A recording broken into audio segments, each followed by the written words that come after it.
Hello dear ones. Alright, I'd like to do some scribbling with you. And what I'd like to do is to look at this beautiful statue of Eve that was in the cathedral in Oviedo in the Duomo. And when I walked past her, I actually gasped. There's a wealth of beautiful statues in that cathedral. I've never seen anything like it. It was just amazing. And I'm so glad I went there before I went to Rome, because these sorts of things are everywhere in Rome. It becomes really overwhelming. By seeing them in a smaller, more intimate setting in Oviedo, I was able to really grasp that sense of overwhelm and hold on to it and be able to view the statues and the artwork. It's just incredible. Completely remarkable. Just thinking about it just makes me feel very emotional, very welled up. But this is Eve, yeah. So the angle that I've taken her at, she was much higher than me, obviously. So we're getting a sort of where her upper body is a little bit foreshortened. But I think she's just beautiful. The wistfulness of her gaze, her stance, her comfortable stance, the snake that's coming up around her. She's just astoundingly beautiful. She's also a good example of how sculptors at the time only had access to male bodies to study. So she's got a very masculine-like body. She's actually got a bit of a six-pack. Go Eve. And then her boobs are kind of stuck on and a little bit too high, but outside of that, she's got the most beautiful presence of face. And just the serenity around the whole sculpture just amazes me. Even the snake's kind of cute. So this is what we're looking at today. My aim is to do just a rough sort of sketch of her figure as a whole. Not to spend too much time on that one, because then I'd like to really sort of hone in on her face. So this is the actual colour of the sculpture. And what I've done is I've taken that image and put it into Snapseed and changed it to black and white, just to make it a bit easier for us to see the values on it, knowing that we're going to be using grayscale to render her. So this is her in black and white. You have access to this. I also have put another couple of photos in the folder. I love this one. I just love the angle, and I did actually do this one for Sculptober, but I think that I'll be revisiting her a couple of times yet. And also this one. So again, front on, but at an angle, I suppose, so the full figure at an angle. And it just shows that movement in her posture. So it's just really lovely. But this is the one that we're going to look at today. So we'll do a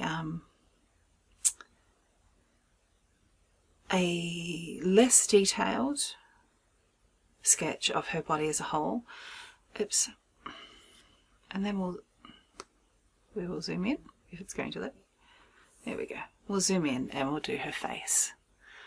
And it may be just her face, or we may get a bit of a hand in. It just depends on how we feel about it when we look at the page. I quite like that hand holding those apples there too.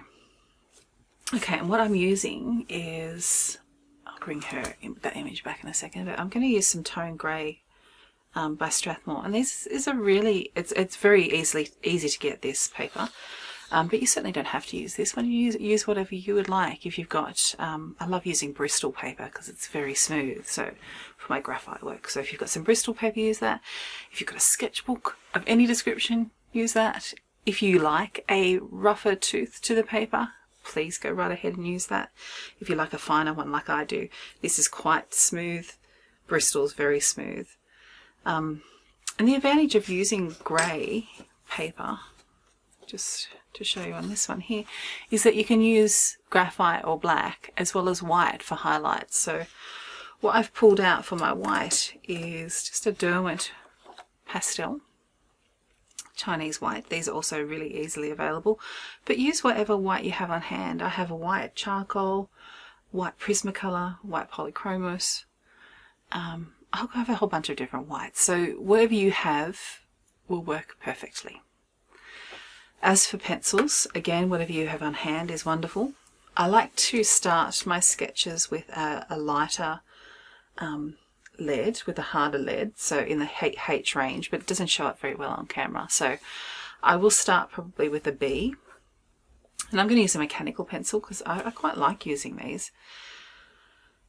I've gotten very used to the feel of them in my hand too, I suppose, so that helps. But I have a 0.5 in both a B and in a 4B. And I distinguish that by putting a little bit of tape on the top of this. Unfortunately, there's no other way to do that on these. You can get some mechanical pencils that allow you to move like a little dial, so you know what exactly is in there. So I'll use those. The Chinese white. I have got out some other pencils that I might use, particularly, these are 3B, and you can see by the fact that it's getting quite short that I do quite like this one. It's a Derwent graphic. It comes, the 3B, and that's quite nice. And I've got a 6B here, and a 7B as well. I have a 0.3 mechanical pencil here, and it only has, I think HB, maybe even H lead in it. It's quite hard. And I don't know if we're going to want that, but I'm going to put it out because there's different applications for this. So you can utilize this as a sketching tool itself, but it's also really nice to get in and get those really fine lines, but also to sort of burnish the darker colour and the broader, darker areas a little bit. I'll show you if we come to that. I've got a paper stump, but I'm probably more likely to use either just a tissue or a cotton wool ball. But I'll have that just in case I want to get into a sort of a finer area. And then I have my Tombow Mono eraser. Love this. Nice fine line.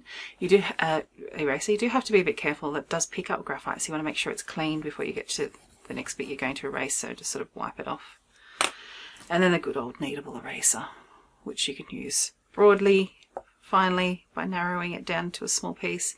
You can use it to take a large amount of graphite off the page by rolling it into a sausage and just rolling it over the page. Endless applications, that one. I have also found this little fellow, which is a Staedtler Mars Racer, and you can actually sharpen it in my pencil sharpener.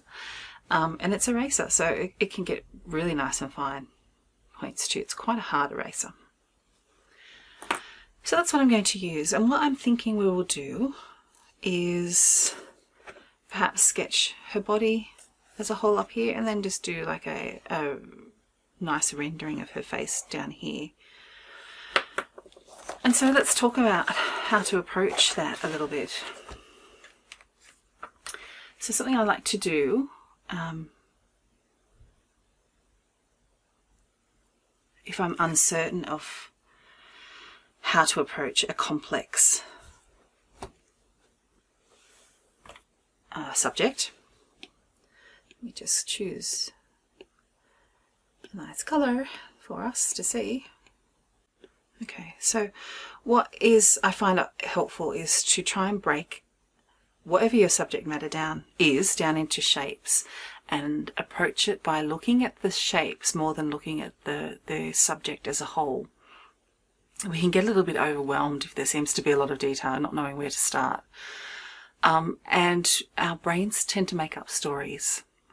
And those stories are usually heavily influenced by our initial understanding of an object, so our kindergarten-like understanding, which is what is to think that an eye looks like that. Yeah, that's what an eye looks like, and that's how we can get into troubles when it's an eye that's foreshortened in some way on the other side of the face, and we do it as the way our brain wants to tell us that that's an eye. And our brain tells us this for a reason. You know, our brain's all about efficiency. It's saying that to you that this is how this thing looks. Just get that down on paper that way, and let's move on to the next thing. So for me, all of this is very much about taking time and taking great care in observation. And in order to do that without feeling completely overwhelmed, I think a good way to approach things is via shapes. You can certainly break down a figure and learn the anatomy of a figure And they're incredibly helpful skills to have. And they're something that you build up over time. They're not something that's going to come to you straight away. We're not born knowing exactly how this works. We're used to seeing it. We see it every day. But actually being able to put that down to paper is a whole different kettle of fish. So for me, I will look at this in terms of shape. Okay, and just to break it down, I can see we've got like a nice rounded shape here for her head, but that her face is oval in the middle of it. We've got a square of a hand here, a rectangle, another rectangle behind it, a rectangle of her neck, a rectangle of her hair, and so on. So you don't have to add a lot of detail initially. What you're looking at is shapes and the relationships of those shapes to other shapes. And that helps you build the form and put it in space on your plate, on your paper.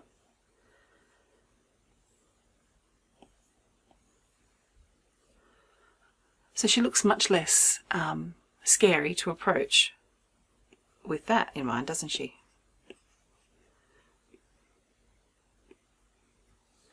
And then of course you can take artistic license. You don't have to add all of the details in. You know, you can choose what you want to render on your page, what you want the viewer to see. So that's how I'm going to look at her initially. I'm going to sort of have a look at where about the sort of halfway mark is for her quarters, just so that I have an idea that I'm getting her into the right space. I can see that her midline is pretty close to straight that way. I tend to want to fill up a page. That's something that I struggle with a little bit. So I need to be able to rein it down in this case for where I want to fit her in the space on my page. And so I need to take that in mind as well. So we'll do that for her body. And we'll just sort of loosely render some of the darks out, and we'll put a few of the lights in. So I can see, as far as her body goes, some of the places I would add the white, and it's not something I would add everywhere, but it's just to really highlight these you know, stark, sparkly white areas. A reflective light there. So try not to feel overwhelmed by this. We're just going to approach it one piece at a time. And then we're going to zoom in and look at this beautiful face of hers. And if the hand is feeling too overwhelming for you now, you don't have to include that. Just include what you would like to really study. You know, like I might just do this sort of area. And sort of leave that as a rough finish on this side.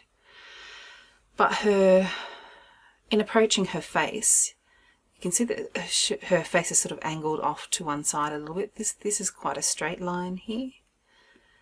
We've got the roundness of her face there, her hair and her ear. And this side's foreshortened a little bit so you don't get to see her ear. The rest of her neck, and then her lovely hair.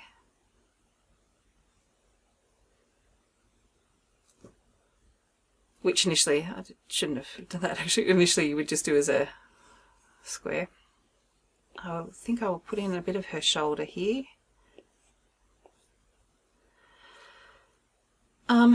And I may not do any more than that, or I may add in this leaf. We'll see. But for her face itself, so we can see that the midline of her face is a little bit at an angle, and then her eye line, and then therefore her nose and her mouth are a little at an angle as well. And because we're looking up at her, her features are a lot closer together than they would be if you were looking at her front on. So we're looking under her chin here, so her chin we've got to get this under bit. This is not so much a double chin as much as looking up at under her chin. Her lips and nose are quite close together, but you can see that we're looking under her nose, so we're seeing like her nostrils, etc. there. And the distance between her nostril and her eyes is less than it would be if you were looking at her front on. And this is an angle that when you do that, a common mistake is to try and lengthen that area between the nose and the eye, part of the cheek structure there, because we're used to seeing it at a particular width, seeing it front on all the time. And her eyes are really quite simple.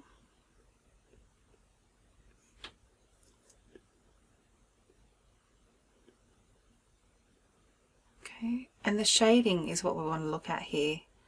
The shading is what's going to make those eyes make sense to our brains. Okay, if you look at the shapes of the darkness, which is how I will approach it, I'll look at that darkness, and then I can see there's more darkness here, and then there's another bit of darkness under here, and then once we shade that in, it actually makes sense to the eye.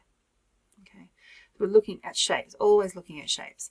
And when I'm getting this reference down onto paper, I'm going to be looking at this more than I'm looking at the paper. So once we get that sort of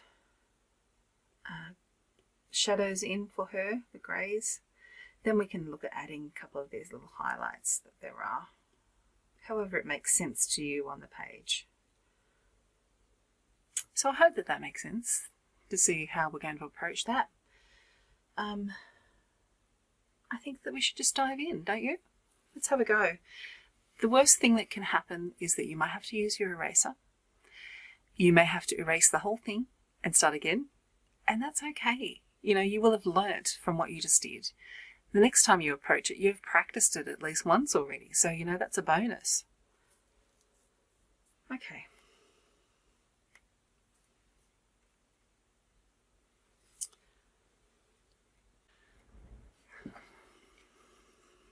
Alright, so I'm going to approach this first part with my B lead in a 0.5 mechanical pencil, and I feel like I want her figure to be it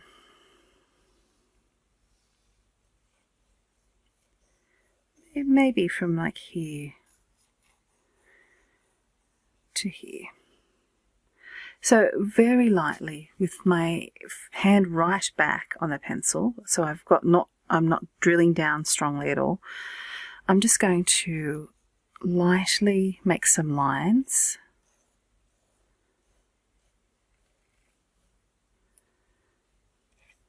Very lightly. These are easily erased, and if we use a piece of tissue or cotton wool ball to push the graphite back a bit, which I'll show you we might do a bit, you probably won't even see them anyway. So I'm just dividing that up very roughly into quarters, which I have done a terrible job of. When I work, I usually work on an easel, so it's more of a challenge to work flat, sorry, so I'm standing up just to get this initial part down. When you sit down, and if you have when you sit down and you have your substrate flat on the desk in front of you, you risk foreshortening things, or putting them at an angle where they won't make sense front on, because what you see here is very different to what you see over here just by the sheer angle of your vision.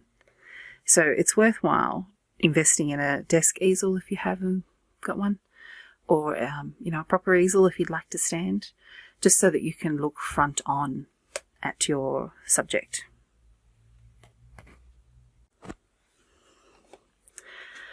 Okay, the other thing I've done is I've pushed the lead out quite far.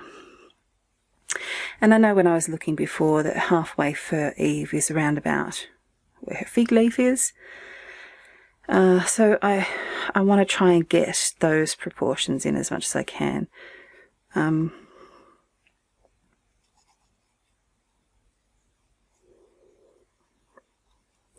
there are all sorts of really useful tutorials that you can do on figures, and the best way to approach them to get like a realistic look. Honestly, the best thing you could possibly do is figure drawing, live figure drawing if possible, and practice. You know, it's like anything in life. You can't be really good at something straight away. You have to put the time in.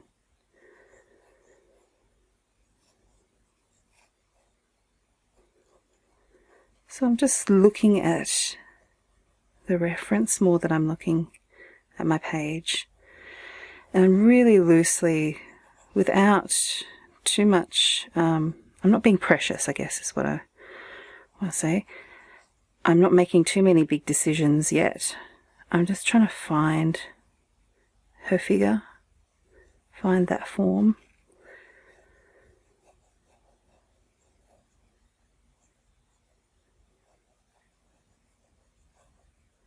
There's plenty of room for me to make changes at this point. I hope you can see it. It's quite light, but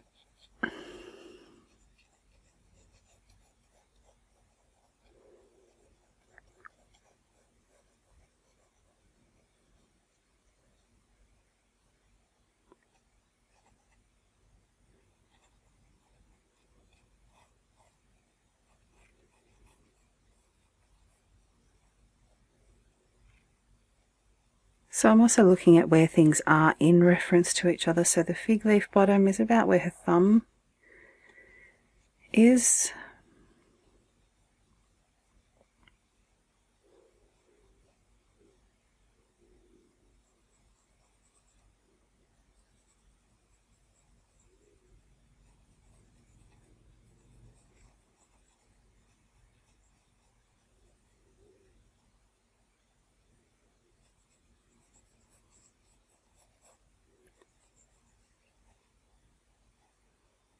And this other hand up the top here.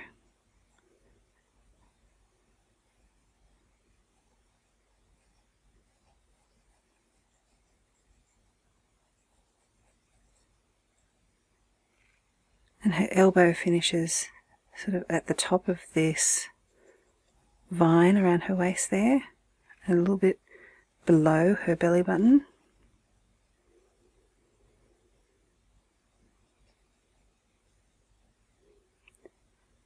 And we've got Mr. Snake, or Mistress Snake.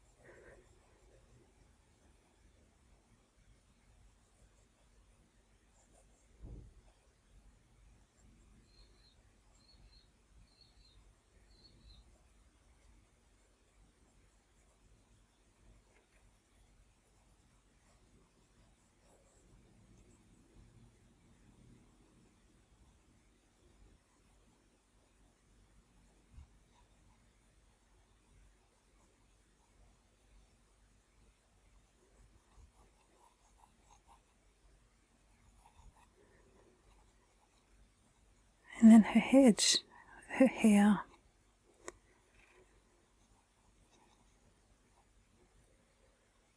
Okay.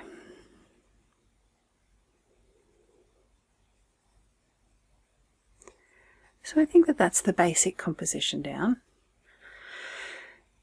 That looks pleasing to the eye. It looks correct, largely. We may have to sort out some of the composition as we go. There may be some bits that I don't have lined up correctly. This doesn't have to be hyper realistic either, don't forget. You're always welcome to take artistic license. Abstract what you would like to.